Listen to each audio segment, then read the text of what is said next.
All right, la da da dee, la da da da, la da da ooh, la da da. Yeah, we always start with the song. Wait, what's I remember when? Oh, we already did that one. No, it was. I don't remember what it was. I don't know. Okay, no song today, no good song at least. We don't have the copyright infringements that we need to have an intro song, so it's just me singing. Hi, I'm Sarah Huntington.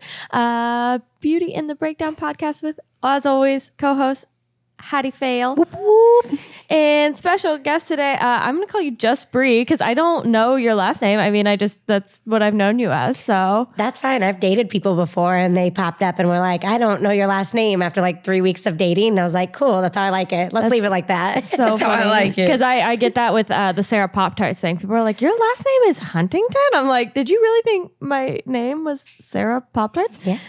Yeah. So, surprise. I have a real last name, not a sweet snack. But I'm really excited to have you on here because I feel like we have talked about it forever. And I've been on Marco's podcast with him before. And you were one of the first people that ever really told me like, you're gonna do something. Like I met you a year and a half ago, I think. And you're like, this is where you're supposed to be heading. So I'm excited that finally we actually started this and I get to have you on. So. Yeah, it was really great. I just knew right away. I saw you and I told Marco, my partner, I was like, hey, you have to have her on. She is going to be the next big thing. And he's like, I don't know what you're talking about. Who is Sarah Pop-Tarts? And I'm like, she's this awesome girl I just met on the couch. And he was like, what are you talking about? And we were outside the cigar lounge, right? Mm-hmm. And yeah, I just knew. I just had a feeling. And then I started asking you about your life. And I was like, she has the most unique, amazing story. And she has this courage behind it and this confidence in her story. And I just knew it. So it was really cool. And I'm excited I get to meet you officially now. Yes. So I was telling her, Heidi is just me 5 years behind me. So any advice that you give to me, I will pass that down to Heidi for her 5-year plan down the road of escaping your small town. I feel like that's kind of what I did for Heidi. I grew up in a similar thing, grew up in a super small town. And I was just like, you have to see the world. You have to get out. And if you don't, then you can live a very okay life. Like you can have kids and your whatever guy that you were with, his name, and you can get married to him and you guys can live in that little house and I'm sure you'll have a very, very nice, comfortable life. But if you want to do something different, then come live with me. I was like, and I'm not going to say it's going to be comfortable the entire time. There's going to be a lot of really uncomfortable moments, but there's two different paths that you can take in life. And she was like, whatever. Jumped into a cliff and was like, here I come. It was really hard, but I have zero regrets. I'm glad I did. yeah. Well, and I always say that. I even have been going through that a lot lately where I have a lot of friends that chose that life in the small town and Midwest. And there's nothing wrong with that. But I started looking at all of our stories and it's kind of weird because I think about life as a TV show. So when you look at a show and all of a sudden you have this character that is me and it's like, I'm traveling all over. I'm living out of my car in a tent half of the time. I did the whole small town life when my son was little, but he's older now. And I was really young when I had him. So everyone that I was friends with waited and they had kids later. So I kind of did it by myself then. And now they're living this life, but my character doesn't fit the story anymore.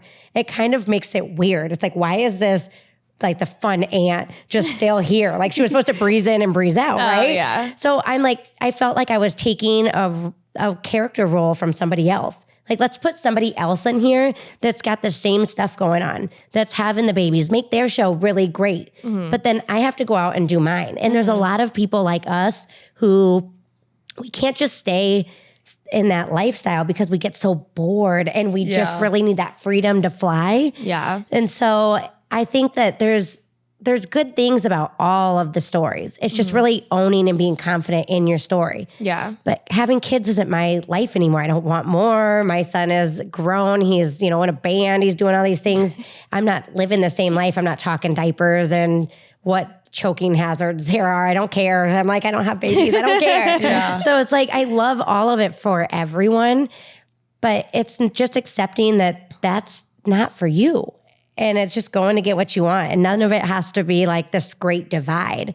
Right. And yeah, Right. it's like, do your show, I'll do mine. We can have some crossovers, whatever. Funny Aunt breezes in. Yeah. It is crazy because I do feel like any time that it has been time for me to be, like you said, like a different character, right before is always when my mental health is just like shot, where I'm like, nothing's right, everything's wrong. And like, I'm trying to like crawl out of it because like, you're like, okay, there's like a new step I'm supposed to be in. But like that transition period, like in between your like, I guess like new character is so taxing. I hate that part. You know what? I actually just did a thing about this. I just learned this. So this has been like trial and error science, really learning this throughout this whole process of becoming a coach and an author and just changing my whole life up.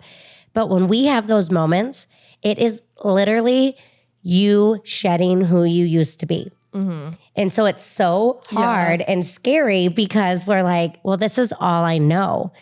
I'm taking away all of my coping mechanisms, all of my comfort. It's freaking scary. It's like you're getting ready to jump out of a plane and you're realizing, holy crap, I'm jumping out of a plane. Mm-hmm. And you can either sit back down and say, just kidding, I'm flying back down with you guys, or you can jump, right? Mm-hmm. So if you pay attention to those moments, you have a lot of, I'm going to jump, I'm going to jump, I'm going to jump. And then you're like, no, I'm just kidding. And then you finally have that moment where you jump and all of those stressors, all of that you feel, it's like, it's scary and it's all at once. And then you get to that spot where you're free falling and you're like, okay, there's nothing I can do. It's just lean in. It's fun. You take in everything beautiful around you and you're like, this is great. And then you hit the ground and you're like, oh my God, I just jumped out of an airplane. Yeah. And your adrenaline's up and you're ready and you're getting all these new experiences and opportunities. You're ready for the next thing. And then it's not so scary each time you're jumping. Yeah. And so if you lean in and you just start like raising your awareness around that and being like, okay, I've been here before. All of this is just my fear. All of this is just me leaving the show essentially. And I'm going a new direction. I'm a new character. I'm all of this. And it's just as exciting, if not more so. But you still have to mourn the show that you were just on. Right. You were all in on that. Right. So it's really cool. It's this really beautiful place of growth and letting go and just being ready for the next thing. It's wild. I want to get into yours because I feel like fear still to this day definitely holds me back on a lot of things. And I think that's a lot of things with like growing up. I thought in my mind growing up, I was like, I'm going to be married by 25. I'm going to have kids by 26.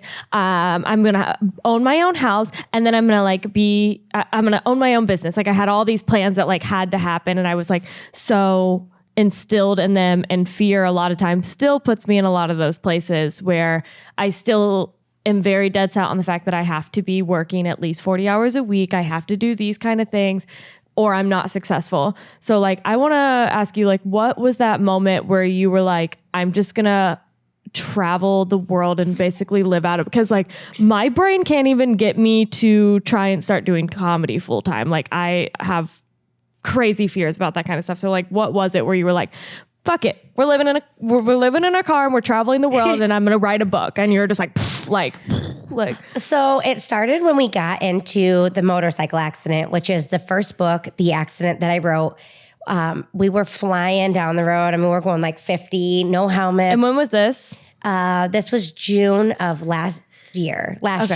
So we're driving, it's a beautiful night. And Marco and I had been fighting a lot because the job that we had at the time, we both worked at the same company. I was working all day, every day. Like Christmas, I was working at like 12:30 at night still, trying to get this crazy lady to calm down. I was being the accountant, the lawyer, running the whole office. I was just so mentally drained, and I wasn't making any money doing this. Like I was barely even making what I would make in tips in a night if I was bartending. So I had all of this invested in this, which is my pattern. That's what I wrote about in the book. I have this pattern of wanting to help people, and then they never helped me back. Mm-hmm. And I took all that on, and it was just like my final straw. I was tired of getting used by people. I was tired of feeling hurt all the time. Everything felt so personal. And then we got thrown off the bike at 50 miles an hour. I was knocked out. We should have died. And we were okay. We were banged up, and Marco had a lot of road rash. I had a concussion, a little bit of road rash, but we were okay. And we got back on the bike, and we were able to. Wait, you got right back on the bike? Yeah. You just skidded across the road, and we're just like, whoop, well, Yeah. you're like a little Mario Kart character. Like, when the little thing came and got you out of the ocean, we're just like, ooh. Yeah, that's basically what it was. I was like, I just looked at him and I said, hey, do you think this thing still runs? And he was like, really? And I'm like, yeah, like we got to get out of here. We just like, I don't want to be here. I feel like I'm asking you, like, how do you get over fear? But like now I'm starting to realize I'm not sure if you have fear. Yeah, maybe there never was any to begin with. So I wouldn't have gotten back on a motorcycle for years. And you were No, just like, me well, neither. does this thing still run, you think? All right, let's go. I just honestly, I was like, I got to get out of here. I do not want to be answering all these questions to the cops. I don't want to go to the hospital. I just want to get out of here. I just want to go home. I want to process. I want to get out of here. So my fear was overrode by the fact that I just wanted to get out of there. Like I didn't want to be stranded on the side of this road. I didn't want to be in this position. I just wanted to go process. Like a lot of stuff went through my brain when this happened. And I ended up, it was so weird. So that first period of time, I don't really talk about it very often, but I felt really untethered and very alone, probably more so than I have in my entire life. And this was like right after the motorcycle accident. Yes. Okay. And I went and saw my therapist and I was explaining it to him and I said, hey, I can't put it into words, but I don't feel like anything I've done in my life is right. And he's like, what do you mean? And I said, I've done my whole life wrong.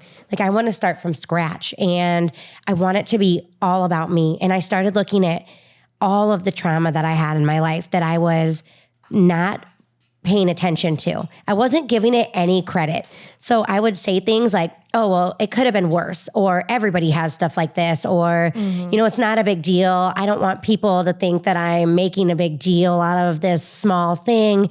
But these small things were huge. They changed the course of my entire life. Yeah. And those small things will add up into big things if you let them. Yes, the small things are the big things. And so I had a lot of really big trauma that I was lessening and making into nothing. And my body felt that. So I struggled with my weight. I struggled with addiction. I struggled with all kinds of things, in relationships, everything. I was tired of struggling. I was tired of feeling burnt out all the time. So I asked Marco, I said, hey, what do you see me doing? And he's like, Bria, it's always been the books. You've always been a writer. You've just never had the courage. Because when I sat down to write, I was like, I can't write anything of substance. Right. I can't write anything that looks like these amazing books that I read and I love. And so it just felt overwhelming. And whenever I sat down to write, I would have something really great. And then I would feel like in my brain, I would think, oh my gosh, but what is my, the neighbor of my parents that hates me gonna think? Oh yeah. You had that like internal like dialogue of just like, is everything good, Wyatt? Yeah. Okay, cool. Oh, okay. Wyatt's just really into this. See how capturing you are to people? Like, I've never seen Wyatt get out from behind his desk and be like, how do I do that? Wait, where the fuck was I? So the outside sources were running. running. You think like, okay, who's going to judge me for this? Like especially when I like started comedy, I was like, well, what if blah, blah, blah from high school sees this? And I'm like, why the fuck is that still what's going through my head? Like, or like, I was still like, I want to prove my high school math teacher wrong. Yes. Like I want to show her that I'm smart. And I don't know why that's still what motivates me. Cause I should be motivating myself. We should be expanding to impress better people, not fucking your high school math teacher. But that's who I still think about when I'm like making goals. Yeah. Well, so Marco actually asked me that. He's like, who are you even thinking of that would say this? Yeah. And so then I had to actually say out loud who my everybody was. So I used to just say like, oh, well, everybody's going to think this sucks. Everybody's going to think this. And he said, tell me who everyone is. And I'm like, oh. And then when you're saying it out loud and he's like, well, why does this person even matter? You don't even enjoy them in real life. And so then it feels just dumb. It's like, why am I letting somebody I don't care about at all make decisions for me? Who cares if they think that this is the worst thing they've ever read? And so I made it into being about one person. And I was like, if one person reads this book and has a connection with it, that's all I want. So then it became all about just whatever I had to say. And I sat down at the table one day and I just let my fingers fly. So whenever I would start to think, oh, I don't know if I should have that line in there, it might hurt somebody or it might offend somebody or that might be too much. And then I was like, no, I would pause and I would breathe and I would work through why I was having those thoughts. And I would find that I was having a tough time with that line because in the second book, I'm talking about how terrible my time in school was with teachers and how awful they were to me. And I was a really sweet kid. I was a really good student and they made me really angry and they changed that about me. Mm-hmm. I had a lot of adults around me that didn't know how to actually help the youth and they were very mean and they were very scary. I had a tough time with that story and it was, well, I'm not writing this to blow up anybody's life. Right. I'm not writing this so that everybody goes and finds this teacher and, throw stones at her or stands outside and pick at their house. I never wanted any of that. So I was like, how do I make this a story about how hard it was in trauma without making them hate the villain? Right. And so I found that in writing for me and releasing it and letting go of all my anger through it, it took everybody else there too. And so I just sat down and started writing and it felt like Tom Petty had this thing that he said where he's like, the songs just come through me. Mm-hmm. And people are like telling me how to do it. And I'm like, I have so many number ones and it's just me being me. And it's like, they're not even me. It just comes through me. I'm just here to do it. And that's how it felt with both the books.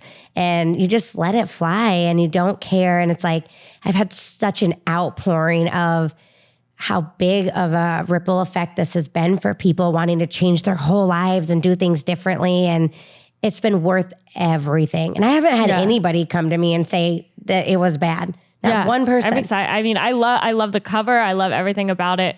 I do want to read it because I think that I'm definitely think that I'm gonna relate to these for sure. But that's how I felt with jokes when people were like, well, how did you go on stage for the first time? How did you do your first open mic? I was like, it poured out of me and I have no idea who it was up there.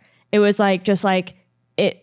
it didn't feel like me, but it didn't feel like not me. It just came so naturally and it all just started flowing out of my mouth. And that's Heidi. We're making her do her first mic here soon. And I was like, I think when you get on stage, it really is just going to flow out of you. It's like somebody else is going to take over for you. I think I can also relate to what you're saying. I think the only reason I'm so scared to do it is because irrational fears, what people are going to think or how I'm going to feel if someone doesn't laugh when it has nothing to do with that. It has everything to do with something that I want to do and what I think will fulfill me. And I maybe put the wrong emotions to and I like that. I like the one person thing because if you can think, okay, if I can just make one person laugh, especially because a lot of jokes come from a sense of relatability or, oh, that happened to me too. And if I can just have one person relate to that or one person laugh because of that, then that is worth it as opposed to thinking about all these people what if they hate me?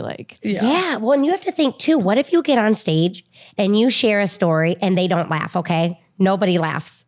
But somebody goes home and they say, wow, she was so authentic on stage. It hit me in such a way and I can't stop thinking about it. And they're like, I'm going to write a book about my experience, or I'm going to start a podcast, or I am going to start an organization. You have no idea the effect that you have on these individuals. Right. So when we go into anything with assumptions, when that's what we all do. I mean, think about it. Even if you're fighting with your friends, you don't say, hey, are you upset with me because of this moment? This is when I think it happened. Are you upset with me because of this? You go, oh, well, they're just mad at me. I know when they got mad at me and this is what it is and I don't know how to fix it, or well, they were rude first, and you start justifying, right? But we work on all of these assumptions instead of saying, hey, I'm not really sure what's happening here. It just feels weird to me. Can you talk to me about what's happening? And when we run on assumptions, like the audience isn't laughing, it's obviously me, I suck. No, the audience could just be like, oh, wow, this joke is way out of my like comfort zone. And I don't know if I can laugh at this because I actually feel for you also. Yeah. And like for me, I know comedy really well. I know a lot of comedians. So I know a lot of that is pain. A lot of that is trauma. I hear Shane Gillis all the time and I'm like, I love him so much, but I'm like, oh, I can feel that. That's like a hurt that he's talking about. And I sort of want to hug him and laugh at the same time. So it's like that happens. And then maybe they're just like, oh, I want to hug you and laugh, but I'm uncomfortable. A lot of people don't know how to laugh at that. If it's too dark, and I love that type of comedy. I mean, I will laugh at a dead dad joke. I'm sorry. I think that is like, but I also feel like there has to be like a level of like what you've worked through and what you haven't. Like I feel like when people laugh at things, it's like they also, if they've experienced or can relate to it, because they already worked through it. Where like people who won't laugh at it, it's like that's like untouched territory for them. Oh, definitely. I definitely like. I was just talking to another comic who lost someone in his family, and he's trying to tell jokes about it. And I was like, listen, I have been through that. Like when Jess first died, the first thing I did was try and write jokes about it because that was like, okay, that's how I know how to work through things. Yeah. And so I'm like trying to write all these jokes, and to me, they're hilarious. I'm like, oh my God. And I got on stage and people just stared at me because I hadn't worked through it. And so people, you could read my sadness. Feel it, yeah. Like they were like, you're not, this isn't funny. Literally someone comes up and grabs you by the shoulders like, let's just come off the stage. And I didn't understand. I was like, well, these people just don't understand humor and like they don't like understand how dark comedy works. But then I watched another comic do it too soon. And I was like, oh, okay, that's what I did. I did not work through things. And I still, to this day, I'm not ready to write jokes about it. And I know that. And I know there's a time where I'm going to be able to look back on those jokes and rework them and make them funny.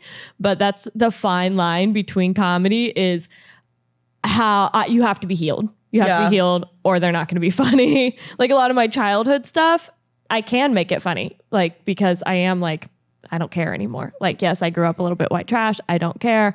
Like, I'm better than that now. And so that's how I feel like you can work through that. I want to go back really quickly to your teacher situation.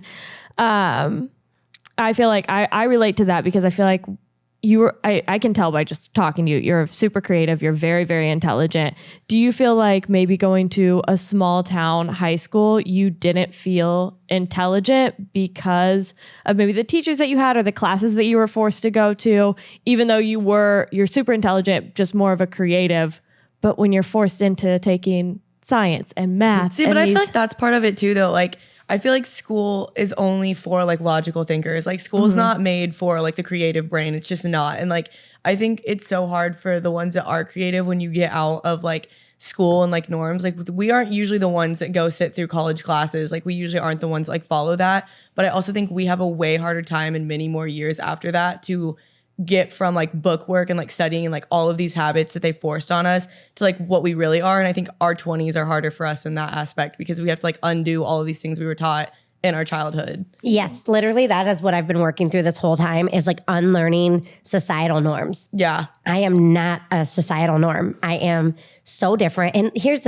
the best part about this is my whole life, everybody has been like, you're just weird. You're just different. You're just Bree. That's why my name is Just Bree for my pen name. So people used to try to explain me to people when they were like, oh, I'm bringing my friend Bree. Like, well, who's Bree? I'm like, well, I don't know. She's loud. She's fun. She's just like, I don't know. She's just Bree. You'll just see. She's just Bree. And then everyone would meet me and they're like, Bree. Yeah, they were like, oh yeah, you're like Just Bree. I can't put you in a box. So I've made a lot of people uncomfortable. A lot of people like to like lash out at me, their own fears when they meet me, and I trigger a lot of things in people. I just always have. And instead of looking at that as a tool, I looked at it as a negative, like I'm too much. I'm too this, I'm too that. I need to change. No, I needed to get the hell out of this small town, right? Yeah. And then I had a baby. So I was like, cool, I'm never leaving. This is what I'm going to do forever. Now I'm stuck here. And I just did the best that I could. I did a great job. I was always in the school. I was always doing everything. But then once he got old enough and he wanted more of a relationship with his dad, and I was like, that's awesome. Like, get it before you leave, for college, for everything. My son is like, he got all of my logic, like all of my book smart, he got it all. But I could have told you in 4th grade, I'm not going to be a scientist. I'm not doing anything with fractions. Yeah. And so I actually have a triple whammy. I actually, I was really smart and I was really book smart and creative when I was a kid. And then my wonderful, wonderful older brother pulled me off a ladder when he was trying to scare me. And he went too far. He was shaking the ladder. I ended up falling backwards and getting knocked out on a concrete block, which I used to hold the ladder in place. Yeah. I was knocked out. I came to and he was shaking me on the ground thinking I was dead. And I came to and he was scared that I was going to tell. So he threatened my life, slapped me in the face and left me there.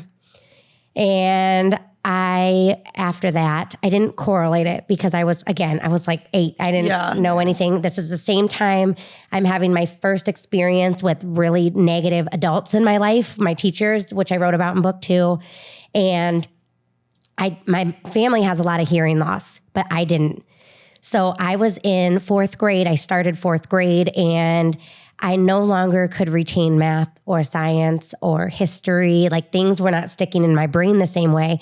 And my ears were burning all the time. So I would go into the doctors all the time. They were like, oh, it must just be an ear infection. They'd give me some antibiotics and it was always back. And nobody could help me. I am just learning this year that when he pulled me off that ladder, it actually rotated my brain and cut off all of the flow and circulation, which caused my hearing loss, caused the scarring in my ears. So you've had hearing loss since 4th grade? Yes. And is it I guess how bad you can hear us? And I feel like you talk fast. So you don't have a thing yet. Yeah. So I didn't really know I had hearing loss until my 20s because you don't know you can't hear until you don't know you can't hear. Yeah. And people around me knew, but nobody told me. And I just thought I was hearing everything. And so things were more difficult for me, but I thought it was the same level of difficulty for everyone across the board. And then one time this girl was like, Bree's such a bitch. And my friend was like, why? And she goes, well, I was talking to her and she just walked away from me. And she goes, oh, were you talking behind her? And she's like, yeah. And she goes, she probably didn't even know you were talking to her. She can't hear. And then she came up to me and was like, so-and-so thought you were such a bitch because you can't hear. And I was like, what do you mean I can't You're hear? You're a bitch for not being I know. Could you imagine if people said that to everyone who didn't have any hearing? You're a bitch. Hey, you deaf bitch. They do because they don't know, right? Oh, she's deaf? She's a bitch. So then I was like, wait a minute. What do you mean I can't hear? And she's like, oh, Bree, you haven't been able to hear for ever. And I was like, what? Can you imagine learning that in your 20s from one of your friends? Oh yeah, we've been talking behind your back forever. And I'm not talking about in secrecy, behind your back. Yeah. And I was like, you have no idea. Yeah, I had no idea. And I was like, holy shit. And then it felt like the rug was pulled out from under me and I didn't know anything. And I'm like, it was awful. So I was super insecure about it. And then my favorite thing that people used to say to me was, but you don't look deaf. And I was like, am I supposed to have a third eye growing out of my face or an extra ear somewhere that's a big X through it? What? So then, and one guy said, but you're way too pretty. And I was like, I don't know what that means. If you're pretty, you're exempt. I don't get it. Yeah. So sorry, I'm not signing. And you have one brain cell left, apparently. What the hell does that mean? Yeah. It was interesting. So then I had all of this on top of each other that I'm trying to deal with. And then I didn't have anyone that was teaching me how to be in this world. So I wasn't in the deaf world and I wasn't in the hearing world because I didn't grow up signing. Yeah. I didn't have any tools to me and nobody really knew my whole life. They just thought that I was louder because my mom had hearing loss. And so I just got pushed under the radar. Even with the hearing test, they'd be like, we're going to come back and retest you. And they just never come back. I do think that is another small town thing though. You just I personally never went to the doctor. And like, I'm not kidding. There was a kid that I went to elementary school with, and they just like, they put a helmet on him and they were like, what's wrong with him? And they're like, we don't really know. Like they didn't test or do those. Like, there's probably tests that I should have been tested for. And a lot of people I went to school with that it was just like, meh, well, I don't know. She just doesn't hear good sometimes. Like, and they just like kind of let you go about your day. Like, and nobody's like teaching you anything you actually know. So it's like you get out of school and you're like, hey, I can't do my taxes. I don't know how to make it in my life the way I am. I have no idea how to use my creative talent, but I could line dance if you need me to. Like, what is that? Why? Like, why is just where our focus is? Like, let's expand. Let's make it so that we can say, hey, what do you want to do? And then you get to college and you're like, okay, I'm finally in college. I can just take psych classes and like dive into the stuff that sets my soul on fire. And then they're like, nope, let's hit you with this crazy math class so that you can never use it. And it's like, I don't want to know anything about the square root of X to the 8th power. I don't care. I don't need it. I'm never going to do that. If a job said, hey, Brie, how are you with fractions? I'd be like, I'm sorry, I'm going to pass. Like, you can't pay me enough to teach me. It's frustrating. Who's the comic? He's from Nashville, the Heartbreak Kid. Oh my God. I can't think of his name right now, but he has a joke about going to community college. And he's like, yeah, I took math class, but it was literally math class. Like, the book on it said math in college. And I took that same math class in college because I was like, I can't. Like, I will not graduate or make it through if you guys make me take anything above a very basic math class. And I will say it was the easiest math class I've ever done. Still struggled with my easiest math class. So fun fact, it's actually the same class that you start taking freshman year in high school most of the time. Sometimes it's even the same class from like when you're in junior high and things like that. They told me this because they said, Brie, you've been in the same math class for like 8 years.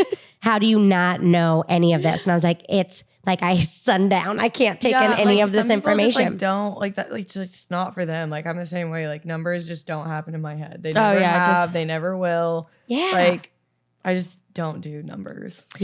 What's it like with us both doing hair? Like, some of the hair things are like 9P or 9V. That all makes sense to me. I'm like, I mean, those are like very basic 1 to 10. Like, that's not. Well, like, but that kind, like the P's, the V's, the mixing colors make sense to me. But when they start putting the colors as numbers, where it's like a 99.01, I'm like, nope.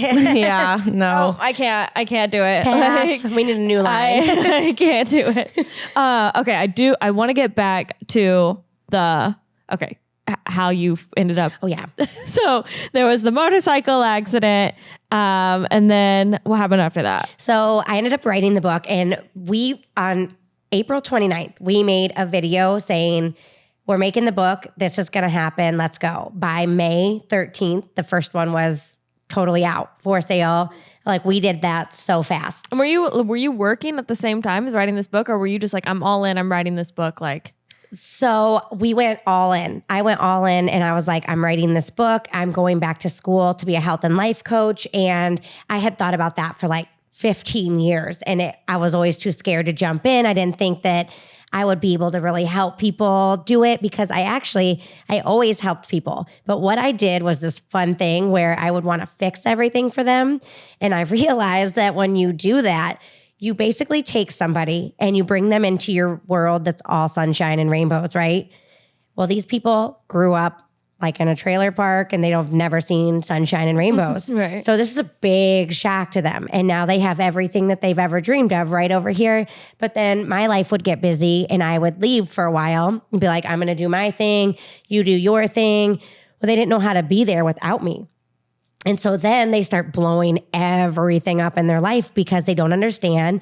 They actually would feel more like a failure because now they have everything and they aren't happy and they don't understand what they're doing, because I just picked them up and dropped them over here with me with no tools. Right. So then instead of helping, you were just fixing it. Like, you were doing it yourself for them. Yes. And so they haven't learned anything. I've just kind of drugged them up here with me. And now that I'm not there, they slide backwards. And then once they notice that, they actually go even further off the deep end, because now they feel like even if they get what they think they want, it will never fix them. So they feel even more lost, even more scared, even more alone.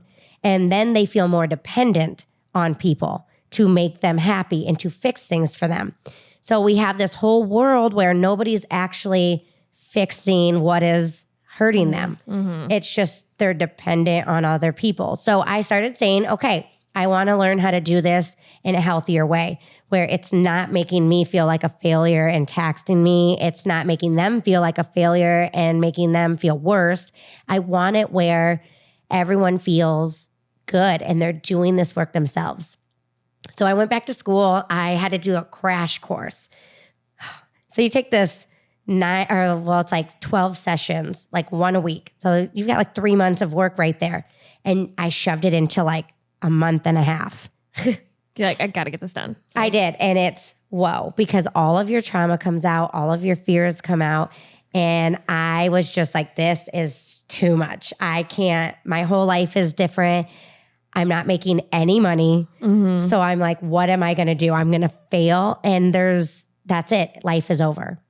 And then I started realizing, no, like it's just stuff. It's just money. It's just things. And I've lived a whole life working 3 jobs and scrambling to try to make this life that doesn't even fulfill me. And then I was like, we decided the book did so well. And then I wrote the second book and then they were just doing so well. Everybody's feedback is what was doing so well. There's not a whole lot of money in books unless you get really big and all of this stuff happens. It's like comedy. Yeah. When you're starting out, even if you look successful, you're not successful. You're still like dead broke and you're like just running on fumes. Yeah. But it feels so good. And I'm like, man, even if I lived in my car and I got to get on stage and talk to people and I got to sit down with these people and have these real conversations, my life is the most fulfilling it's ever been. I don't care about the money. And even when people are like, Brie, you need to charge more for these sessions. I don't feel like mental health should be about money. Yeah. And I feel like there's other ways, like there's sponsorships, there's all these other things that come about. That's where the money should be. But mental health should not be, okay, you've got 45 minutes in and out. Mental health should not be, okay, that's $150 for you to sit in here. It should be, let's get what you need. Let's sit down and vibe this out until you get to your moment where that's all you can take in. And I see that all the time. It's the coolest thing. So we'll get to a point where they say enough and I'll say something that just hits and it connects everything for them. And I can tell they're not going to process anything I say after that moment because they are connecting everything and they're excited and they can't wait to go home and process on their own. And it's where all their creativeness comes out and they start like really going through stuff. It's beautiful. And then after a few days or a week, they'll call me and be like, my whole life's different. And they're like, I can't believe I never connected this before. I get full body chills. I feel like energized. It's the best feeling. Yeah. When you are all in on yourself and nobody matters but you, your relationships change. Your friendships are more like just authentic. Everything around you just becomes this fuel for you. Yeah. And nothing sucks anymore. Nothing drains you. Nothing taxes you. And it's weird. You did it scared. And like, I think I heard that somewhere else, but somebody was like, well, how did you do all this stuff? And she was like, or how did you overcome fear? She's like, I didn't. I did it all scared. Yeah. Well, there's a cool thing. It's on the other side of fear is excitement. Yeah. So it's literally just flipping into, I know I'm scared, but it's exciting. Yeah. It's actually excitement because I know there's other things on this other side. So you just think about that. You're like, I'm not going to be fearful. I'm going to be excited. What else is out there? What else can I get? And you just really channel that inner character. If you really think of it like getting on stage, I'm a character in a movie. Mm-hmm. Jennifer Aniston's not getting up there like, oh no, I'm scared, right? Yeah. She's like, this is my role. This is who I am. And you see her and you're like, wow, she just fits everything she does, right? So you get on stage and you're like, who are you? Make a character. Yeah. And it's like, oh, I know my lines. I know my script. I know everybody knows theirs. Everything's cool. Whatever happens is supposed to happen. Yeah. And it sets off everybody else's movie. Yeah. So you might not watch all those movies, but they happen and you're a part of it. So you just have to go up there and be 110. Mm-hmm. And it's just different when you like take that main character energy out everywhere in your life. Yeah. But you think of, even if you're in a fight or something or you're on stage and you think, well, if I was watching this movie, how would I feel about the main character right now? So like when I'm like withdrawing and I'm shutting down, I'm like, wow, what a boring movie. Nobody wants to see a main character and like not talk to anybody for an hour. I am so bad when I watch. It happens worse when I read a book, but like I will get so into it that I like almost feel like I am living that character for a little bit. Yeah. Does that happen to you? Yeah. Like, and like I can't get out of it. Like especially during like COVID and quarantine, I was reading a lot of books, but it was almost like affecting me because I would be like, I was living with a guy and I would be like mad at him for like something that happened. I get so fucking into the characters that I'm like, well, now I'm mad at him because he did this. I'm like, wait, I'm not like, that's not real. I like have to stop doing that shit. I do that even if I try to put a book down that I'm really into and go to bed, I'll just start dreaming about what I think I'm reading, and then I have to wake up and just finish it. Yeah. And then it's like I'm over it, the book's done, and I almost can't let it go. It's like I have a couple days where I'm almost sad that it's over and I can't get back into it. And I've been asking a lot of people that lately because I used to say that all the time about how life's a movie. It's like the Truman Show. Yeah. And if you start watching things, the weirdest things will happen. And it will be comically obvious that this is not like normal life. This is set up just for you. And it's so obvious. It's like you ask for a sign or you're talking about something and then you see it. I was actually just telling Sarah Pop-Darts over here about this homeless guy in Oregon that whipped out this like weapon out of his pants. We literally left your house. We turned the corner. Here's this homeless man with this like big hammer in his hand just staring us down. And Marco's like, this is comically bad. Like we just talked about this. Here he is. And stuff like that will pop up though. And like, I feel like we always try and make that about science too. We're like, oh no, it's just like the algorithm that, no. I'm like, I mean, to an extent, yeah, but like certain things and like numbers and seeing patterns, you're like, okay, there's gotta be something there. Something is showing me the path or showing me the way. It's the Truman Show. But it's just like actually like honing in on it and being like, okay, like, what do I do with this information now? Like, that's super cool. I see patterns. I see this happening. And like, I feel like for the longest time, I was in like a very bad loop. I was just doing the same thing. I was dating the same type of men. I was like in the same type of jobs, same issues going on in my life. And like, I don't really know what happened. I just remember there was a point where I was like, I'm not doing that anymore. Like I like just like, and then everything in my life elevated from that moment on. Yeah. Like, and it took me saying like, okay, that was enough of that story. Like I cannot do that loop again. I will lose it if I do that one more time. That's literally book one. That's how it started. It was like, oh my gosh, I have literally worked for the same type of person over and over and over. Why am I not making anyone pay me? Why am I letting them like work me to death? Of course they're taking advantage of me. And I was like, as I wrote it, and I had to read it out loud and go through and edit it, I was looking at this pattern so clearly. It's like right there in my face, and I never saw it before. And then I was like, man, I literally do this all the time, and then I blame them. I blame them for not paying me and for not treating me well. But why would they pay me $1,000 a month when they can pay me $250? Yeah. Why would they ever make it so they had less money when I'm not making it clear that I deserve more? Right. So I saw this pattern, and the book is all about jobs and the motorcycle accident. But everyone that reads it will message me or call me up or tell me in person, and they say, hey, I know this was about jobs, but like I related this to relationships. I related this to this, to this, to this. And it's just your patterns. And then the second one is the same thing. It's patterns, but that one was more, I wasn't really doing anything to bring these patterns on. They were just coming out. And it was crazy that we had all of these people who were treating me the same way. And I was like, I need to be the one to break away from this. I need to be the one that keeps saying this isn't right. And I let them win a lot.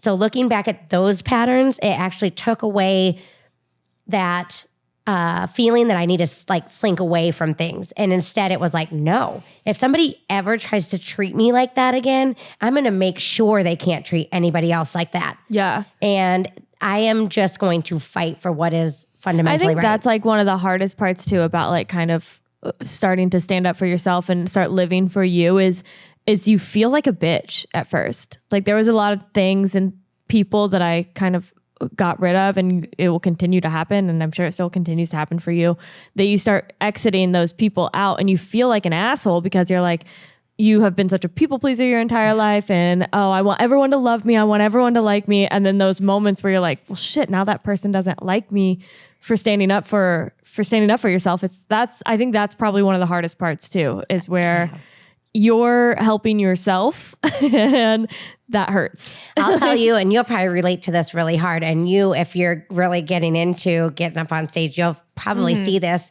hard at one point in your life. My biggest part was I quit drinking. And because it wasn't about drinking, it was that I was using drinking to run away from my thoughts and my feelings a lot of the time. So I really needed to see what life looked like, because I had an entire lifetime wrapped around booze. Everybody I knew my whole life, like I was like 5 the first time I got drunk. It was insane. Jesus. Like puking drunk at 5 out at volleyball. Yeah. And I ate this vodka watermelon. I had adults in my life that actually dared me to eat it, and I didn't know there was alcohol in it. So I am like hammered, throwing up. At 5 years old? At 5, my mom almost killed him. It was a whole thing. And I was just like a raging alcoholic my entire life. And it was just normal, because in the small towns, it's like, like don't touch drugs or anything. But like drinking is great. So like you can have a beer at 12. We're totally cool with that. Exactly. Exactly. It's Or almost 5, like if you, I guess. if you don't, it's actually like more weird. Yeah. Right. Like when you go home and they're like, do you want a beer? You're like, no, thank you. They're like, what, everything okay? You pregnant? What's going on? Like Exactly. And I'm like, well, no, I'm just 12. So, and it was just crazy. But so then anyway, so when I quit drinking, I wasn't as funny as I used to be. And when I started healing trauma, it was like, I was always funny about trauma. And then when I started healing it, I was like, oh, this isn't funny right now. This is actually like really messed up that I went through this. I don't know why I've been laughing about this so hard and making it seem like it was nothing. So then I'm sober. I'm around all these people that are drinking, and I'm not funny anymore. So I didn't even feel like myself. And everyone just constantly reminded me that I wasn't myself, that I wasn't funny, that I was lame, that I wasn't fun to be around anymore. And I'm like, damn, I'm trying to heal myself. And you guys are just constantly attacking that I'm not this same like breakdown of a person that I was. Like, why are you rooting for me to be a breakdown? Yeah. Why aren't you asking me questions about, well, why aren't you funny anymore? What are you going through? But nobody wanted to talk about that. Yeah. And then when I first started doing this, all I wanted to do was talk about this with people. So somebody would come to me, like we were in like the Dollar General, and some girl just says, hey, happy Mother's Day. And I was like, you too. And she's like, oh, I lost my kid. And she's telling me her whole story about how she's like rallying and trying to get her kid back. And I'm like, hey, it sounds like you're doing the right thing. You're making the right moves. Do you feel proud of yourself? Do you feel good? And she was like, you know what? I do. And I'm like, keep this feeling, because everyone around you isn't going to understand it. You're coming from a really hard place where nobody's doing what you're doing. Yeah. You're breaking generations of trauma. It's a lot falls on you with that. And we're already fragile, right? So it doesn't help to have our support system that we've known forever telling us how messed up it is that we're not the person they've always known. Yeah. And I realized in that, I'm like, I only want people around me that are excited every time I'm someone new. And they're like asking questions, and they're like, hey, let's find a new way through this. Let's like relate stories to each other. So I started building that up, and a lot of people caught back up to me, and they're like, all right, hey, we see this as a real thing. You're not just like whatever. Well, and I think that it was inevitable that was going to happen to you, because I think that there's a point, especially when you're like drinking and just kind of like hanging out with friends, a lot of the conversations you have is just about what everybody else is doing, or who's doing this, or where did you see blah, blah, blah did this. And you knew at that point, like you were ready to have better conversations. Yeah, I didn't want And so at first they had to be with strangers, which I guess like kind of unfortunate, because you're like just helping a stranger, I guess. But like good in the same way. But I think when you start to see your life elevating in a different way, some people are going to get left behind, which is unfortunate. But that's actually how like we started. Like we didn't know each other and it was just like, hey, tell me about your life. And you're like, all right, I like that. And it's like, cool, look at that. We were just meeting new people that in my defense, I will tell a stranger pretty much anything. You made it much easier, that's for sure. But I'll crack like especially if you're like, so tell me about your childhood. I was like, okay, well, here it is. And actually, you and Heidi are both like two people that have been really good about just like asking me the right questions to where I'm like, okay, fine, here's what happened. But any guy that I date, I'm like, can't open up to them at all. well, a lot of guys don't ask questions. That's true. It's probably I feel just like a lot of guys also like don't deserve like that part of you either. Like they don't deserve to know some of the best parts of you because they suck themselves. Right. Well, and that's the thing too, though, is a lot of men don't really understand. They just have this like, I don't know, this is just kind of what I do. It's like if you don't tell them, if you don't offer it up, they just don't know. And so they're like, she just cries sometimes. I don't know. It's kind of weird. yeah. And so if you start making it like you're really confident in that and you're like, hey, if we're together, you're just going to be my partner. I'm going to tell you everything. You're my best friend. You have to tell me stuff too. You crack them also. And we were just talking about this before we got on here where men have it a lot harder because everyone just kind of was like, sit down, shut up, suck up your feelings. Right. We don't do that. And also you have that mentality of if you don't have a lot of girls, if you don't do this, if you don't do that, you're not cool. It's whatever. They have so many weird things put on them. And when you really start to get to know somebody and you really strip them down, they don't really have that either. It's just societal norms on them too. Right. And then pretty soon you're like asking them the right questions and you're telling them the right stuff and they're just crying with you and they're like, oh my God, I have a lot on me. Right. And they don't know what to do. And it comes out kind of aggressive sometimes and you have to know how to like help them navigate that. And I don't think that anyone should get into a partnership with the mentality that it's like, okay, you're my responsibility, but also like, I'm not going to help you. It's like such a fine balance where it's like, you are your own person. I'm not going to control you. I'm not here to tell you what to do, how to act, who to talk to, but you need to treat me with respect. And if you're going to do something that feels like maybe disrespectful to me, have a conversation with me about it. Yeah. Let's talk it out. Yeah. But nobody should be controlling another human being and nobody should feel responsible for another human being. And that's all we do. We get together and we're like, okay, we got to mate for life. Yeah. And I have to take care of you. Yeah. Remember to wash your ass today. Yeah. And it's like, no, and nobody's having fun. No woman that I have ever talked to has fun when their partner is another child. Yeah. And no man has fun when it's like they feel like they're with their mom. Right. It's like you got to find this partnership and have this like still individuality and this freedom to be people and to have these real conversations. But we spend so much time in the fear-based that we don't have the right conversations. And we do a lot of the, well, I'm tired of this, or this isn't for me, or it's not my responsibility, or I don't know, it'd just be easier to get you out of here.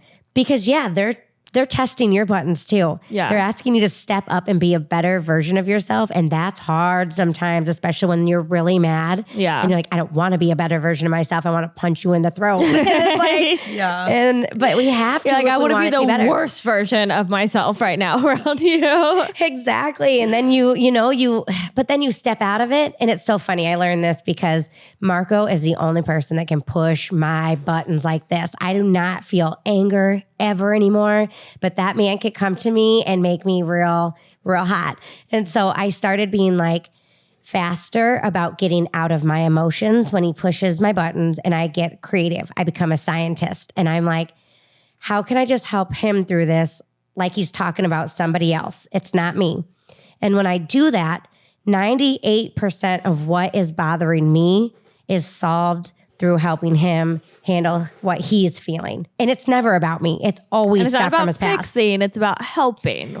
We learned this today. Yes. You're not fixing people, you're just helping people and they can do what they want with it. That's like the main point I'm taking away from this today. We're just guides. We're like, here's the path. If you want to follow me, go ahead. If you don't, take others. There's things to see, whatever you would like to do. I'm going to continue on this way. Yeah. Come with me, or maybe I'll we'll catch up down the way. Who Come knows? with me or be a loser. We do have to start wrapping up, but I want to, okay, so we have how to shake the shit out of your life. I love this one.